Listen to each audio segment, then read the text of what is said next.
Okay, well, welcome. Hello, everybody, to our AxonOps Cassandra Masterclass today, where today we will be featuring the AxonOps Workbench, which is an open source integrated development environment purpose-built for Cassandra.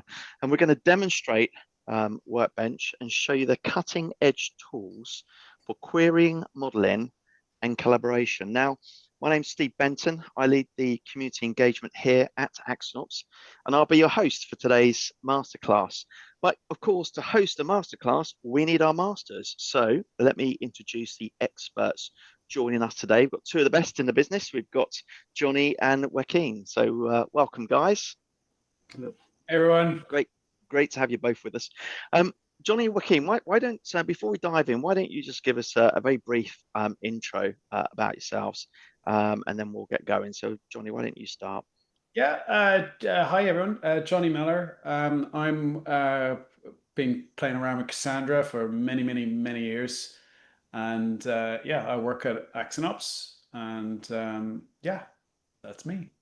Great, excellent. Of course, Johnny's our chief architect here as well. So, okay, Joaquin. Hi. Hello, everybody. I am Joaquin Casares. I'm the senior solutions architect here at AxonOps. I've been in the Cassandra space for about 15 years as well. Johnny, I think, has a little bit longer been in the space than myself.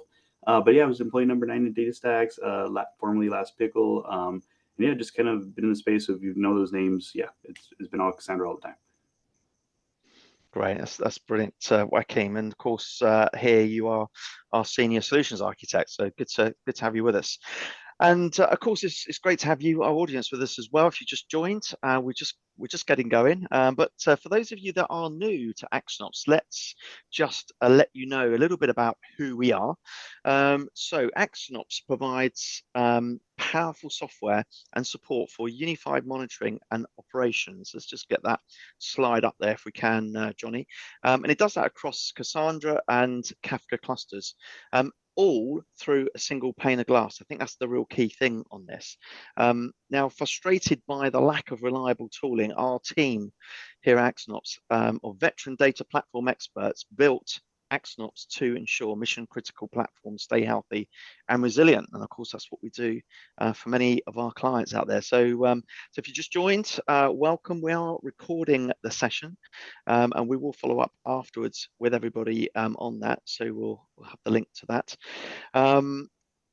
As I said, we're just getting going. We've got the Q&A box as well on your console. So if you've got any questions, we'd love to hear from you. It could be questions about what you're going to see today on Workbench, or it could be questions about Cassandra environment, or whatever you want to ask us about. Please fire away. We do also want to give a shout to Open Source India. We're going to be there, aren't we, Johnny? Or you're actually going to be there, Johnny, aren't you, with some of the team?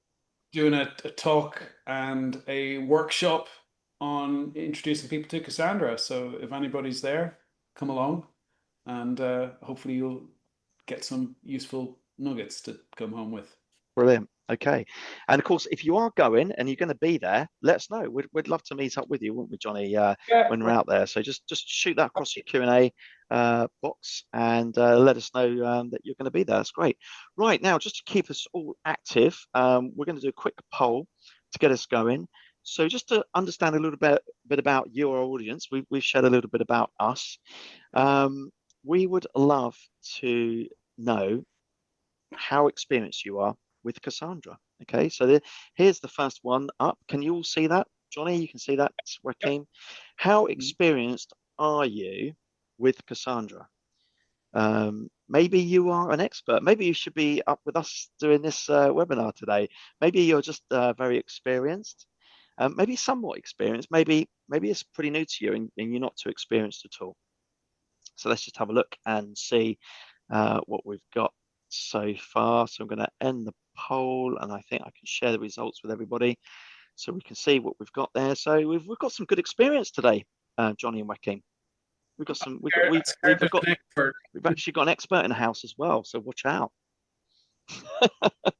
Great. Okay, well look, whilst we're on the polls, I've got one more to do and then we're going to get straight into this. So Let's just jump out of here, and then we can go back. And we can ask you this. Now, we are going to be talking about AxonOp's Workbench today. It'd be really cool if we knew if any of you were using Workbench. So if you're using it, give us a yes. If not, give us a no. It's fine. We've got quite a lot of no's up there. We've got a yes. That's brilliant. Fantastic. If you're using it, tell us the feature you like the most. What is it that you like the most about Workbench? It'd be great, wouldn't it, guys, to get some feedback early on. So we've got 2 people using it from everybody. I'm going to end the poll there, share the results. Excellent. So we've got some experienced experts using Workbench, guys, today. So that's great. Okay, we'll stop sharing that. Okay. All right. So as I said earlier, our main focus today is AxonOp's Workbench, and I'm going to hand over now to Johnny and Joaquin to unpack this further for us. But before I do, Johnny, let me just start, or maybe I think I've already seen this in your slide deck, really. But one of the things I would really like us to unpack right at the very start is, why did you create Workbench? What's its main purpose, and what pain points does it address? So there's a few questions from me, but I'm sure you're going to be covering that anyway. So over to you guys. Cool. Thanks, Steve. So yeah, welcome everyone. Hold on, there we go, click. So if you're not aware what Workbench is, AxonOp's Workbench, it's a completely open sourced desktop application for developers and DBAs. We've been working on it now for a while. We're just on 1.0.1 at the moment. So that's our version 1 we released back at Community Over Code, the Apache conference a while ago. And this is a patch release with some kind of bug fixes and a few minor enhancements in there. The project itself, it's Apache licensed. It's up on GitHub. We provide a native Windows, Mac, and Linux build, and it supports Apache Cassandra, DataStax Enterprise, and DataStax Astra DB. And there's a kind of a QR code there if you're interested in going on to download it. I always suggest, although you can download the release binaries from the GitHub project, I always suggest you go to our website first, because obviously I do a bit of testing after the release is released and then I update the website with a version in there. But the website right now points at 1.0.1. So what I mean, at a high level, what does it do? Yeah. So you download a desktop app and you can connect up to your Cassandra cluster and start doing things with your Cassandra cluster, which is, kind of what you'd expect, really. It allows you to organize all of your connections and share those connections securely. So the concept of workspace and all your connections, they're kind of Git friendly. You can check them all in. We allow you to connect up to any supported cluster. And we also provide the ability to create an SSH tunnel from your app to your target cluster. And sometimes that's the only line of sight people can get. We've also got a very enhanced CQL, Cassandra Query Language console. So much more user-friendly, a lot of pretty advanced features in there. And we've got some nice features like a query tracing thing that allows you to visualize your query tracing with ease. And so that's what Workbench is in a nutshell. But why, as Steve asked, why did we build this tool? Well, we built it just to make using Cassandra, whether you're a developer, a DBA, a beginner, an expert, really nice to use. I mean, Cassandra, there are some tools out there to connect up in various ways, but they're all none of them have been actually made for Cassandra, in my opinion. There's a lot of missing features, different ways of connecting, things like that. And our goal is to get Workbench to be the kind of feature complete way of absolutely everything you can do in Cassandra. You'll be able to do this through Workbench, through easy and informative right-click actions, tooltips, all the kind of stuff. And then the other, and to be honest, this was something I do a lot of work I need to do a lot of work out in the community. But I do a lot of work with the Cassandra community, and I'm always interacting with people who are starting with Cassandra, etc. And it's not, there's nothing wrong with command line, SQLSH, those kind of tools. I am a CLI guy. I'm not a desktop GUI guy, but there are plenty of people out there where having this kind of desktop tool really makes the database more accessible to them, easier to learn, just get up and running quickly and get moving on the tool. So that's a big part of it in there. And there's features in there to allow you to do that. And then the other aspect of why we built this was really about collaboration. There's a couple of things that always annoyed me with my whatever I was using. If I'm connecting up to database, my laptop gets wiped, I have to connections, different wikis, different clusters. It's absolutely a pain to just, where is everything? How do I connect to everything, etc. So we put a lot of features in around allowing you to collaborate and share your workspaces and your connections and SQL snippets, etc. from it. So the goal is that you use the tool, you add your connections, you create your connections, you create SQL snippets. That's all checked into your Git repo, and one of your colleagues can check that Git repo out or pull down new information, new snippets, all that kind of stuff, and automatically just all the connections are there. And clearly pointing out security is key with this, so we don't store any of the passwords or information like that in the Git repo. In fact, if you put anything like that in there, we won't even accept the connection. These all get encrypted securely, stored in your OS keychain in there as well. So that was a big part of it, just improving the kind of the flow of things, the connections, etc. Yeah, and we built it just on getting feedback for people starting with Cassandra. So far, it's going well. I mean, it is version 1.01, so it's not, we only went to 1 a while ago, but even then, we've had pretty good feedback from a lot of people using it. Great one from Patrick McFadden. He's one of the Cassandra PMC guys. AxonOp Workbench is the modern dev tool you've been looking for when working with Apache Cassandra, etc. And then other DBAs saying this is really useful, it just makes my life easy, etc. So, don't take it from me, download it, use it. 100% free, 100% open source. It supports whatever, all the different technologies out there. I will point out, I haven't tested it with key spaces yet. So if anybody is, do let me know how you get on with key spaces, and I'll get that incorporated into the thing, but it should just connect up with that also. So that's kind of why in a nutshell. And what we'll do now is we'll take you through a couple of the features in the product, and I'll hand over to my colleague Joaquin to do that. All right, I'll stop sharing. Awesome, thank you. Here, let me go ahead and start sharing on my side. Do you see the same slide on my window? Perfect. So yeah, so I'm going to go through a few features. Again, these aren't all of them. These are just the highlights. Just since there are a lot of features, there was a lot of time spent trying to see how we can best deliver pretty much a good rounded educational tool, really, and just educational and productivity driven. Yeah. So first off, here, let's see. Do you all see that? See the video playing. Perfect. Okay, cool.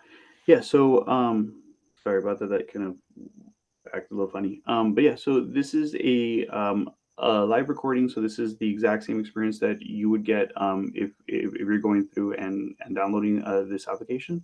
It does go ahead and have an auto update checker essentially at the very beginning, so that we always make sure you're getting all those newest features. You don't have to go through and continuously pull. But it does ask you if you don't want to update. You definitely don't have to.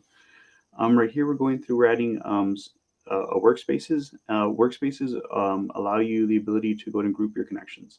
You can group your connections as far as stage and prod, or maybe you want to group your connections by application. So you'll have your backend application and then like your front end metrics collection or whatever sort of division you would have. Right here, I'm going through and testing by actually hopping onto our demo cluster. So this is a live cluster. This is running in Kubernetes, and we're able to see how quickly that happens, really. And now once we're connected in that, this is the main GUI that you would pretty much be spending your time on. We spend a lot of time getting these context menus up so that way you can go ahead and see different aspects of your cluster very easily. So in this case, we're able to go through and very easily show what that schema is like for the entire cluster. So it's the exact same thing as if you were to run a SQL SH describe cluster, but you don't need to remember, or sorry, describe schema, or one of the two. But you don't have to remember what that command is. Instead, it's all context driven. You tell it what you want, and it's going to show that up, print that out to you with color formatted text. The other one here, sorry, let me click on this button. Yes. So here are a few of our advanced options where we're going through, and you can go ahead and save your SQL SH authentication that is stored. And sometimes you do have to create SS tunnels in order to go into your systems, both and for development and production. So we have a very nice GUI. You could set up your pretty much your SSH config specifically for AxonOp's Workbench. And same thing for SSL configurations. There are different settings that different people have. So we are trying to go through and kind of support all of those enterprise infrastructure sort of decisions. So that way it doesn't make your life any harder, and you're able to quickly connect and play around. Let me go ahead and, okay. And do y'all see the version control panel? I hope. Johnny? On mute. Yes. There. Yeah. Okay. Cool. Awesome. Thank you. But yeah. So this is a quick example of version controlling. There you can see at the bottom, I just have a webinar cluster, and you can see on top that's what I have too. Or you will see. I went in and did a get pull. So I went in and pulled this information down from a GitHub repo, and very easily we now have a new staging environment. And this is very, very useful whenever you're onboarding new engineers. That way we don't go ahead and spend multiple days or weeks making sure they have all the little pieces they need to in order to be comfortable in your environment. But it also helps if you're spinning up a new cluster, maybe you did some maintenance on a cluster, change some IP addresses. You don't have to do that back and forth time sync essentially. So yeah, this is very, very nice, easy to share. It's always committed in GitHub. That way, if anything ever changes as well, you can very easily go back and roll back. Like, let's say you create a new cluster, we didn't want that cluster, you just roll back your configs, delete it, it disappears from everybody, then there's less confusion. So yeah, like I really like this feature. Just to also point out on that one, so one of the things that's also in the tool is we have a command line interface that is again in this kind of space where the idea is that you can generate through the command line connections, workspaces, everything like that. I mean, people using it as part of their kind of GitOps pipelines. So they'll provision a new cluster, and then they'll automatically generate all of the connection necessary informations, commit that into source control, and boom, you just do a pull, and there's your connection down. So it kind of supports the whole GitOpsy on-demandy, creating things, providing these kind of config files that are just there. Check them in Git. It's quite useful. Sorry. No, and thank you for jumping in. Yeah, like I can't speak more highly of this. At my previous company, there was a whole bunch of hacking I had to do on Table Plus in order to get something like this working, and this just comes straight out of the box for everybody. So yeah, like this, it's very useful in my opinion. Yeah. The other thing we do are that we provide within AxonOp Workbench is the ability to create local clusters. And this isn't really for production. Like, this is only for your local machine. I went in and sped this up so you can see a little bit better, because it does, have to download Docker images or Docker image layers. So what we do here is we maintain our own Docker image. That way it's already configured. It has typically the latest version Cassandra. And we have the ability to go ahead and ring those together nicely. And we do that all for you. So within Docker, we go ahead and start the first node, we start the second node, the third node. And that way you have a nice environment for you to go ahead and play around with your schema changes, go ahead and test them, perhaps load some of the data that you get from production or dev environments into a nice ephemeral cluster. So that way you could do your testing, make sure you like what's there, and then very easily just delete that. Your 3 Docker containers go away, and you're back in your normal environments.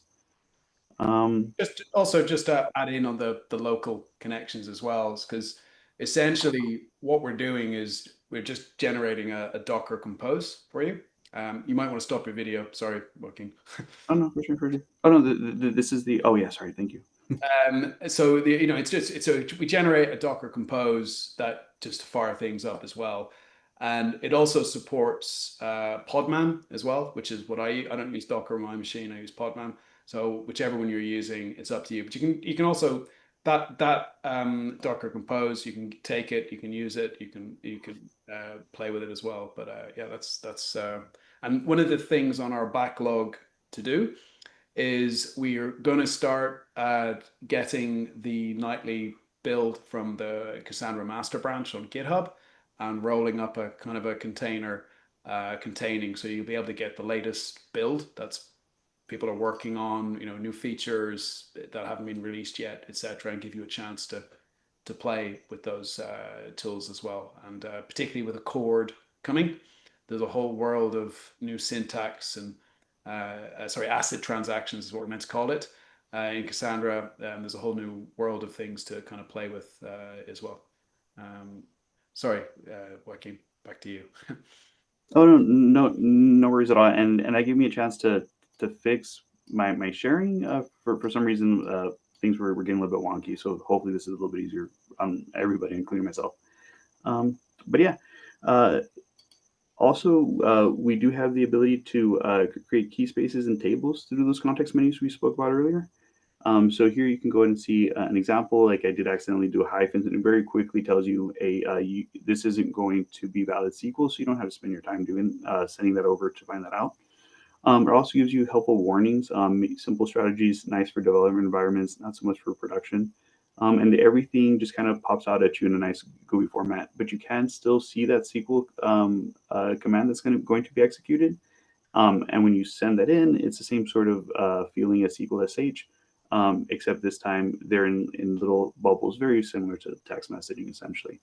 Right here, we're going through creating a table, and it's the same sort of thing, but now we have it a little bit, there's a little bit more context in that. So we have our primary key, which is composed of, typically a partition key along with some clustering keys. And there you can go in and see that breakdown. We do have all the different data types also listed, so you don't have to go and remember all of them that are available.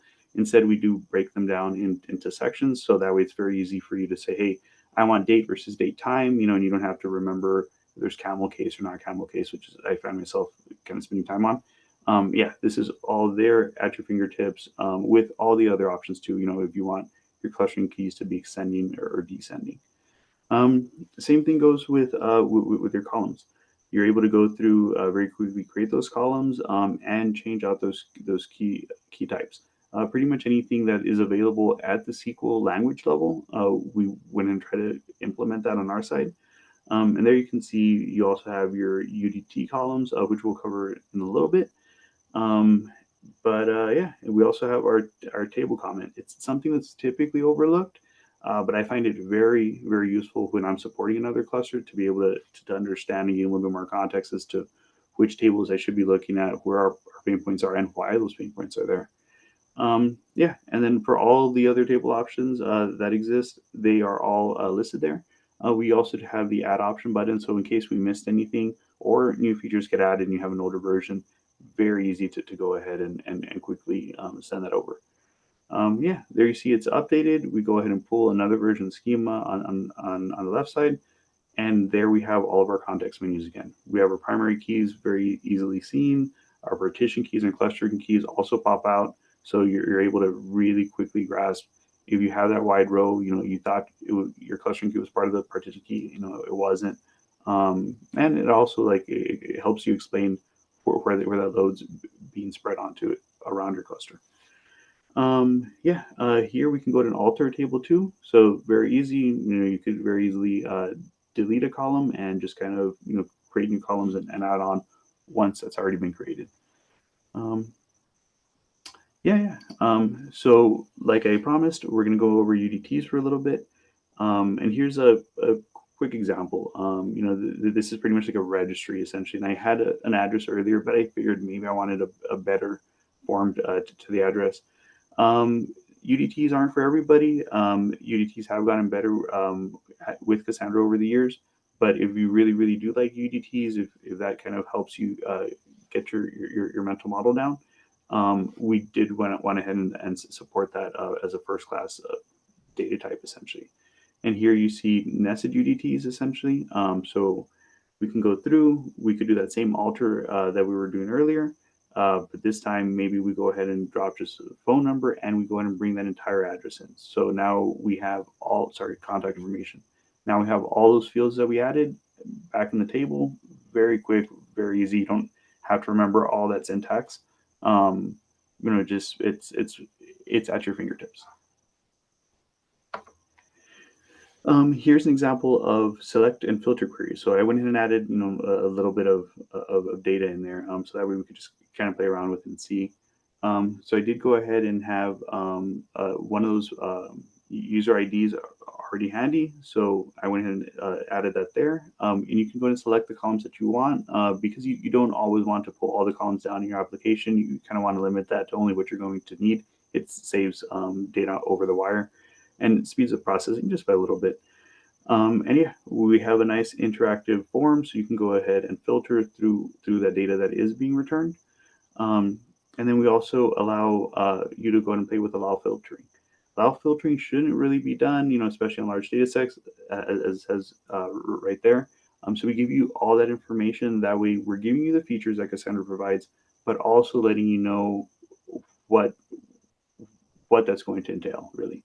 And there you see we go ahead and update our SQL command to allow filtering, and that's what's being executed. And now we're able to get a lot more data back because we're actually scanning all the rows in our very small table. And once that's over, you can go ahead and export either as a CSV or a PDF. So if you need to go ahead and transfer that data again into like a smaller cluster, very easy to do, or like a local cluster or a smaller cluster, dev cluster. Or if you need to go and generate reports for some reason, send that higher up, also at your fingertips. We're going to also have Parquet as well coming soon. Thank you. Another format also. So I think that maybe Iceberg as well, but we'll see. Indeed. Time permitting, right? Yeah. So here's an example of query tracing. This is very useful when you're trying to debug why certain queries are taking a while in production. SQL SH also provides this functionality, but here we go and go a little bit further, and we give you a nice GUI for that. So as you saw earlier, we went and enabled it the same you do a SQL SH, and now we're in our query tracing tab. And we're able to very quickly search through our activity.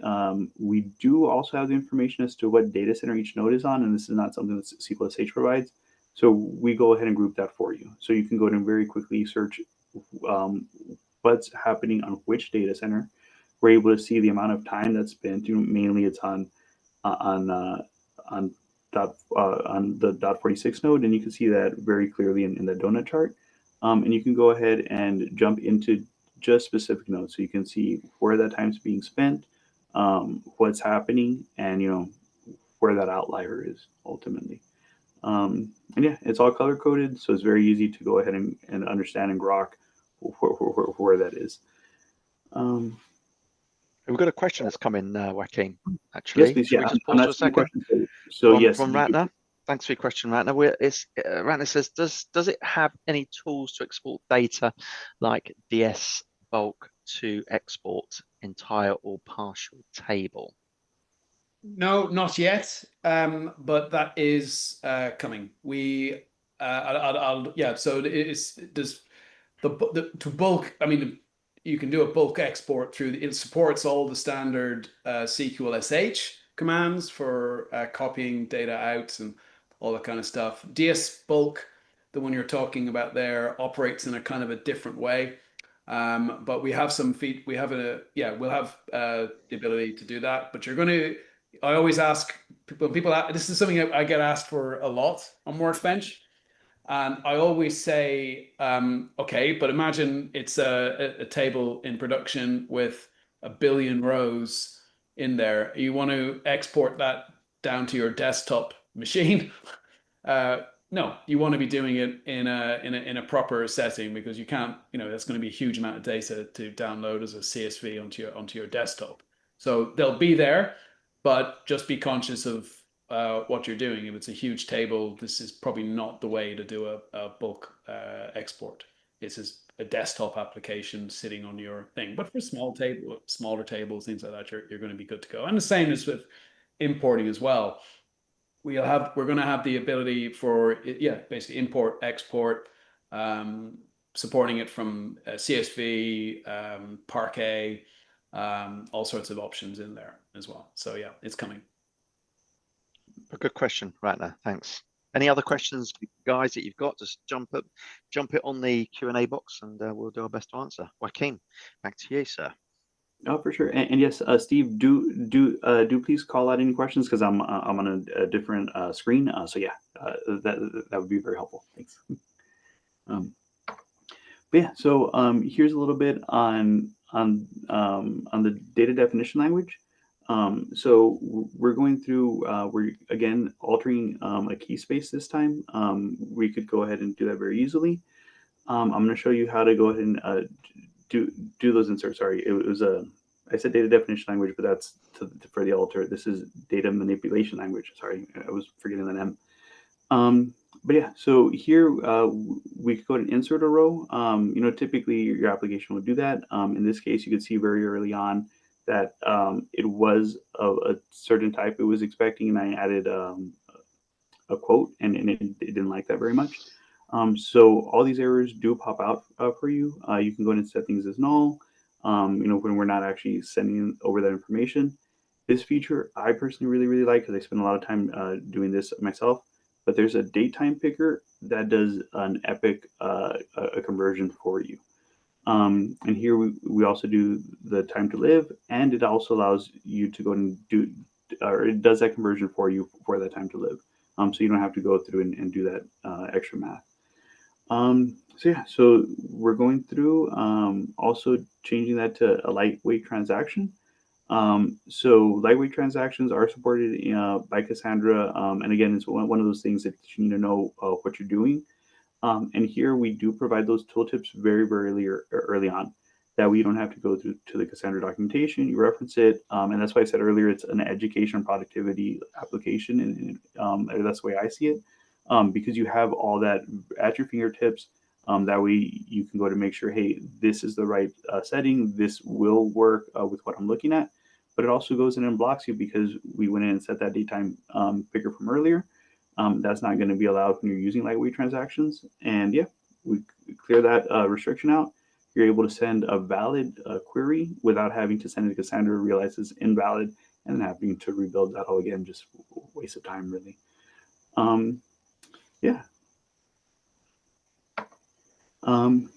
We also very much support autocomplete and snippets, as you've seen a little bit.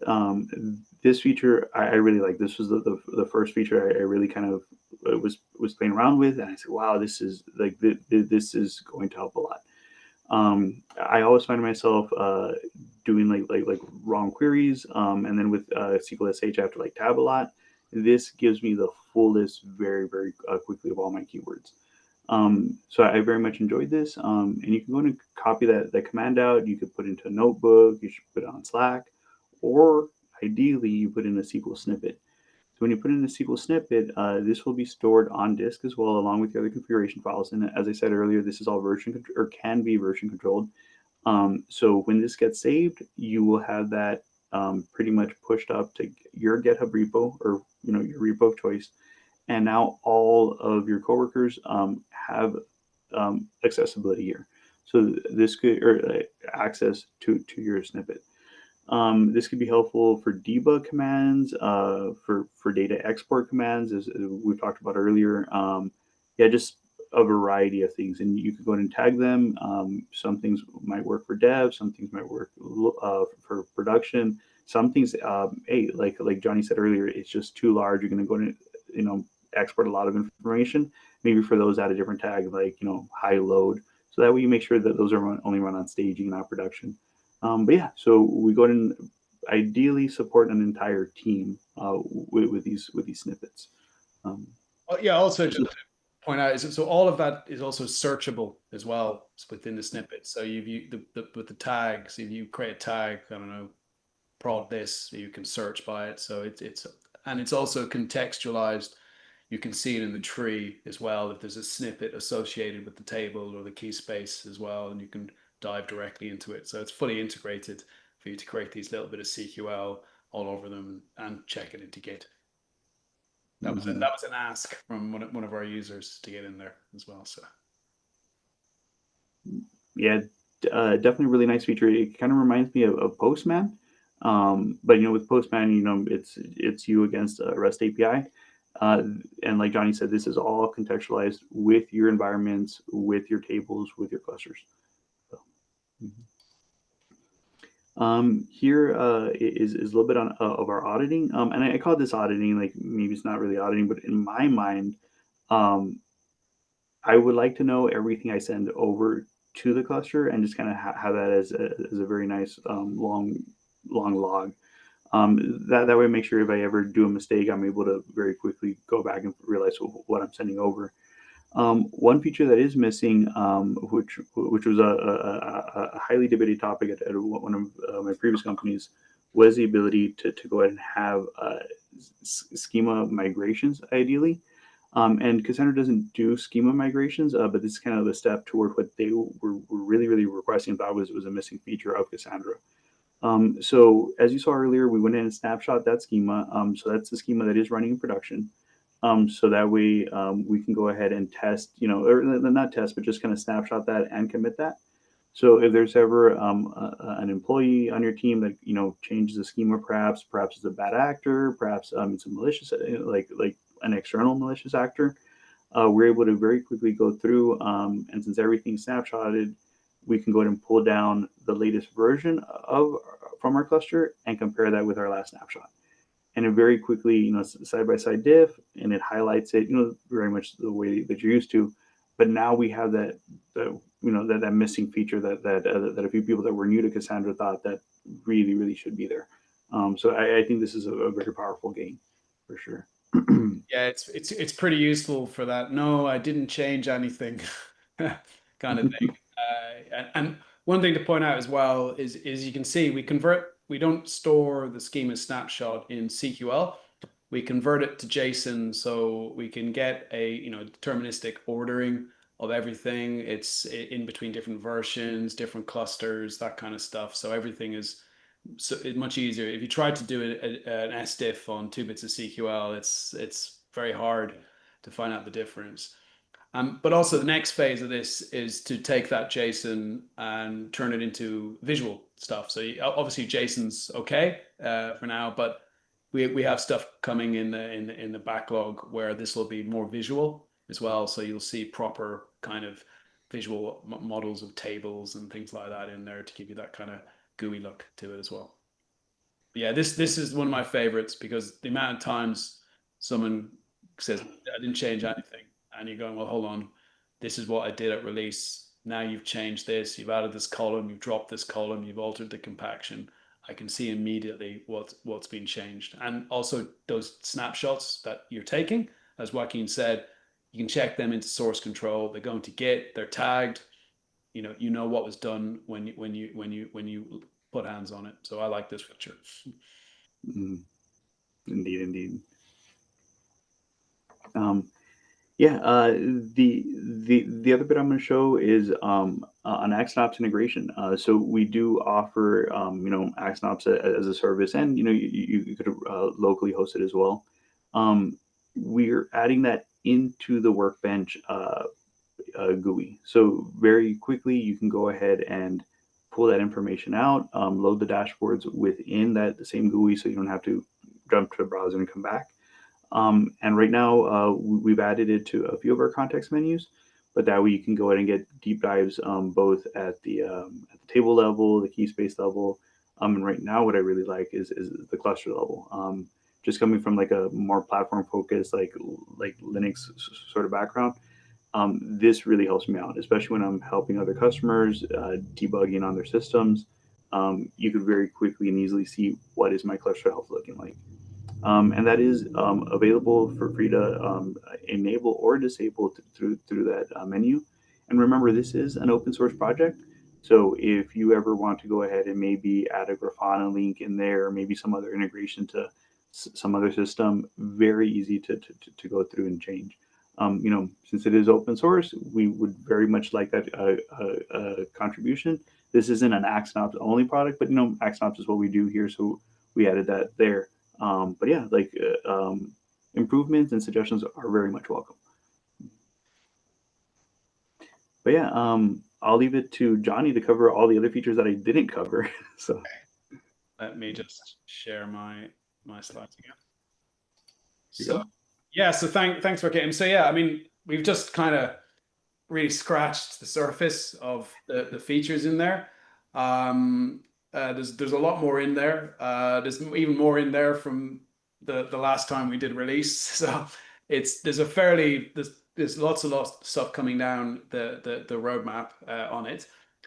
Some of the other features that we've got in there is we have the ability to when you run on Windows or Mac, it has a built-in DRM system, and what that enables you to do is Joaquin wouldn't have been able to record what he was doing. Essentially, it integrates with the Windows or Mac DRMs and stops you like screenshotting, screen sharing, etc. And you need admin rights to kind of toggle this setting as well. So you can imagine the use case. It's say it's a Windows machine at a bank. You don't have admin, and you want to stop people screenshotting their database in there, because it doesn't matter that it's a JPEG or whatever.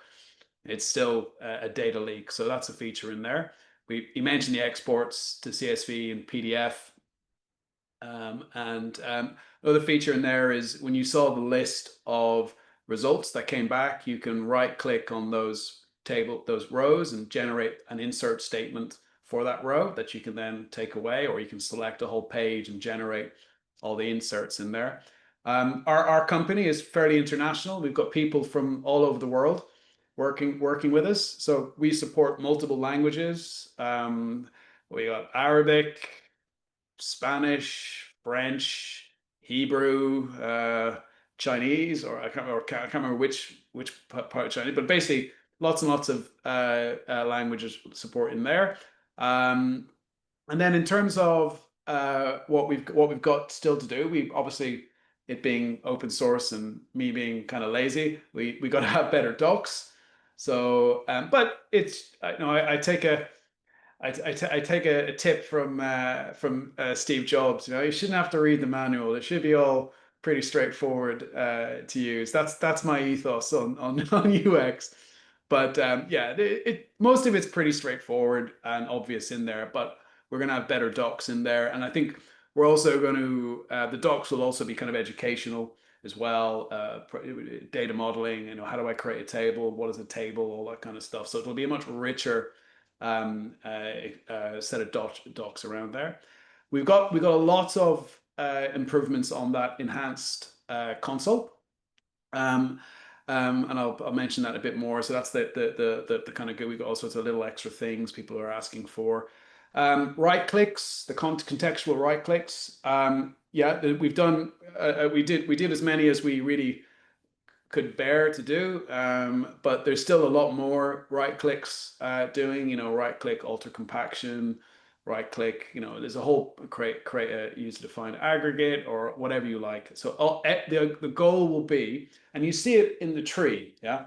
When you expand the tree, it is Cassandra. You see static columns, you see compaction, you see user defined types, you see user defined aggregates, you see triggers, you see all the things that you can possibly do in there. And the goal is to get that into that contextual right click so people can learn about it. And I know you saw the toggle between the GUI and the CQL, and that's that's the ethos across absolutely everything. We're not hiding the CQL. The goal is the GUI helps you do it, but then you can see the CQL that gets generated. You can copy that CQL. We're going to put something in to essentially strip out the things and give you a prepared statement type of generation that you could take that prepared statement, pop that in your code, so you don't have to, battling with the CQL.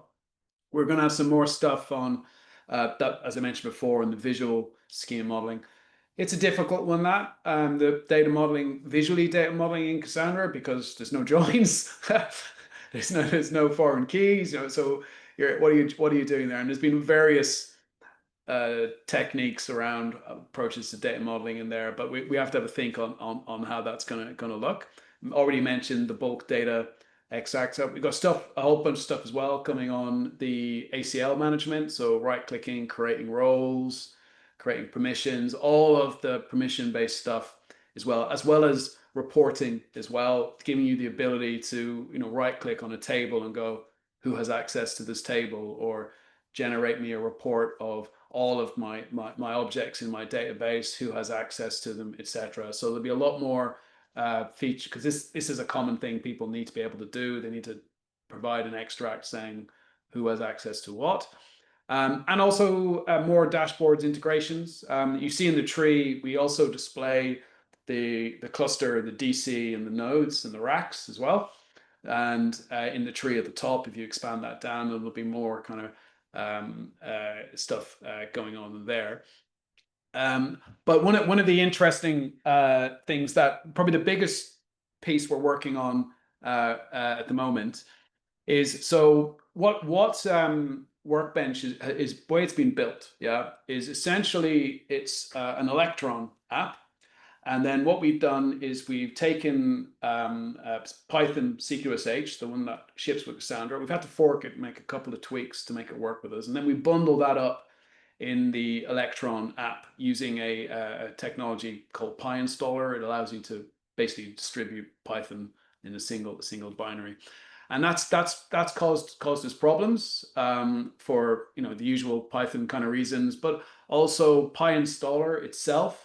It has attributes in it that under certain circumstances it can be false positive flagged as essentially a Trojan, which is not something you really want to be seeing popping up on there. So what we're doing now, we have another open source project called CQL AI, which is up on our GitHub.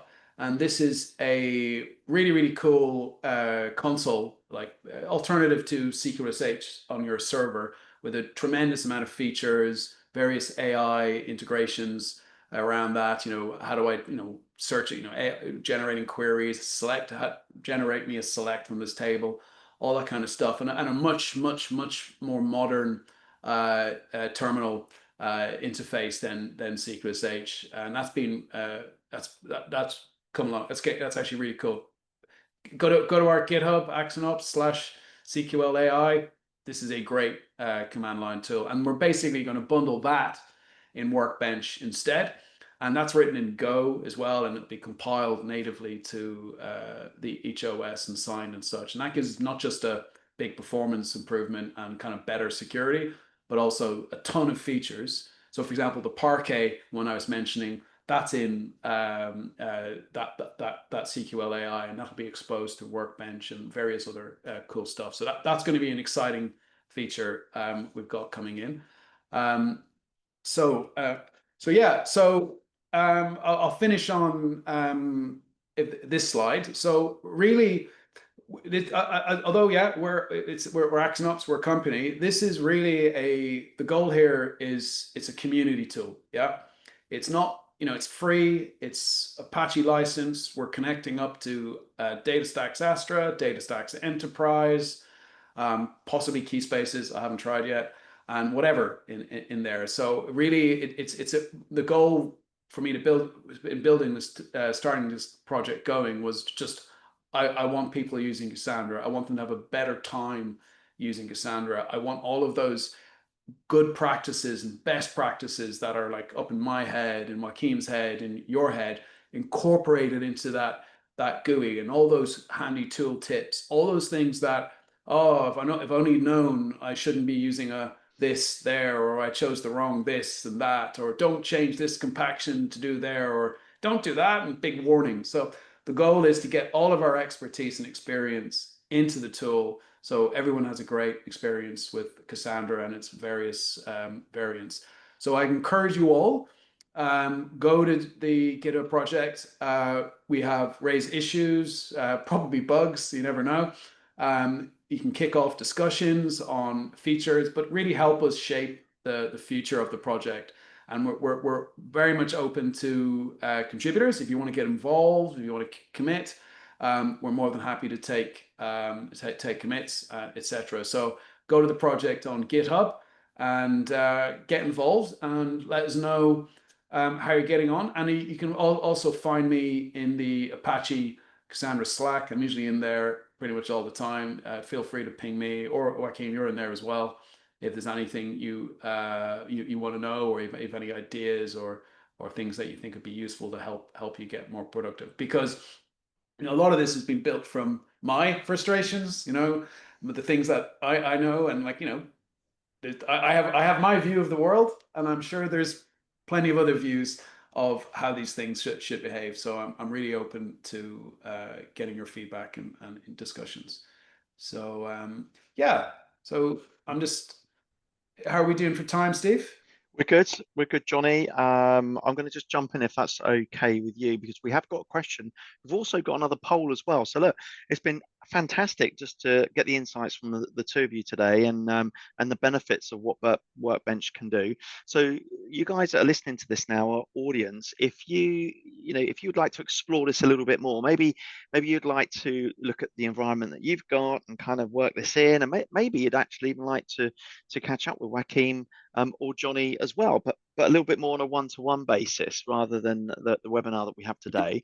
I'm going to launch a quick poll, and it says, would you like a one-to-one with Johnny or Joaquin to discuss Workbench or your Cassandra development and operation challenges? You see, guys can help that too. So just jump in any yeses or nos, or maybe it's a maybe. If there's any yeses on there or maybes, then we'll reach out to you obviously afterwards. But we do have a question from Dinesh.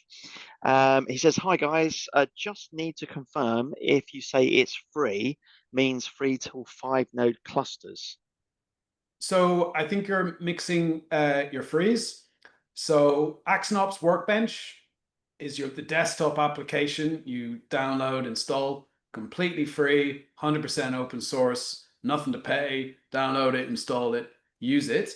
Our company AxonOps, we provide also a lot of tooling for looking after and managing and monitoring and backing upping and restoring and repairing and looking at the logs, a whole suite of operational tools to allow you to look after your Cassandra clusters from an operational DevOps perspective. And that is not a open source platform, but we have a free tier which you can use to essentially connect your Cassandra clusters up to this management tool, and then it will look after your Cassandra cluster for you. And as on the slide there, it's you can get a free account with up to 6 nodes, and you can connect a 6-node cluster up in there as well. And you've got Does that question? I think that's great, Johnny. That's brilliant, and it segues nicely into this slide. And look, guys, as you can see there, we've got some quick links for you on the QR codes, so you can jump straight in if you want to try out AxonOps, as Johnny's just explained, or maybe download the Workbench. If you want to get a one-to-one, we've already got I think one person who's asked for one-to-one, so that's great. So we'll arrange that afterwards. So you'll hear from us a bit later. But if you do want to book an expert, and any of our team, we'd be happy to catch up with you. You've got a quick link there as well. And of course, we're doing a number of these masterclasses. We've done them over the last, well, probably a couple of years or so now, and there's some really good stuff in there. So if you want to dig into that, then click on the Masterclass on Demand link, and that will take you onto our website, and you'll be able to choose what masterclass you want to review. And there's some really good ones on there, isn't there, Johnny? I think you've done quite a number of these. So that's pretty much it, I think, from us. Other than just to thank everybody for coming on. Guys, I always like to hand back to our masters just for the final word. I always like you guys to have the final say. So Joaquin, I'll probably come to you first. Have you got any final comments, any thoughts at all, any final tips, advice, anything at all you want to just share before we wrap up? Yeah, so the way that we're doing our work here at AxonOps, we're really trying to put ourselves out of a job, out of you wanting to come and contact us. Like Johnny said, all that information that we have over the years of experience dealing with other customers and their issues, and mainly like their gotchas where they trip over something very early, and that's kind of detrimental down the road. We're trying to put all that into our products and our services. So when you download Workbench, ideally, it prevents you from going down those bad paths very early on. If you jump on AxonOps, ideally it prevents you from contacting us and needing that support, because all of that's at your fingertips. All that knowledge is there. We really love sharing all the information and all our war stories. So yeah, that's what I'm always bringing to the table as best I can. Yeah. Johnny, thank you. Joaquin. Cool. Yeah, my final thoughts from Johnny. Yeah, start using Workbench. Yeah, look, I mean, as I said, it there's a lot of kind of sharp edges with Cassandra. A lot of kind of tutting on what you should do and what you shouldn't do and all that stuff, and a lot of it's pointless and doesn't really help people.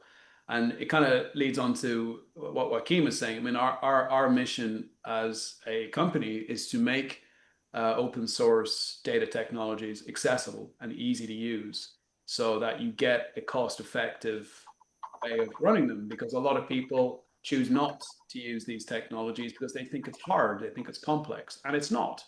If you've got the right automation, the right tooling, and you should be able to get cracking and flying away with Cassandra and Kafka as well, which is the other thing we support as well. So yeah, that's final thoughts. Great. Well, thanks for that, Johnny. And just very quickly before we do say goodbye, we are going to be back again soon with another masterclass. We've got a few in mind, so we've not landed exactly the one it's going to be yet, but we will be letting you know when that is. Of course, don't forget as well, if you're in open source India, and what we shared earlier on, if you're out there at the event, we'll be there as well. And we're also going to be launching weekly support clinics soon as well, so keep an eye out for that one. That's going to be really helpful for those that literally have a fire burning and they need to jump on pretty quick. Each week you'll be able to do that, so lots of really good things coming up. Again, thanks Johnny and Joaquin for sharing everything around Workbench for us today, and of course for you, our audience, for joining. We hope the session was really helpful, and until next time, take care, stay safe, and it's a goodbye from all of us at AxonOps. Thanks ever so much. Bye. Bye. Yeah.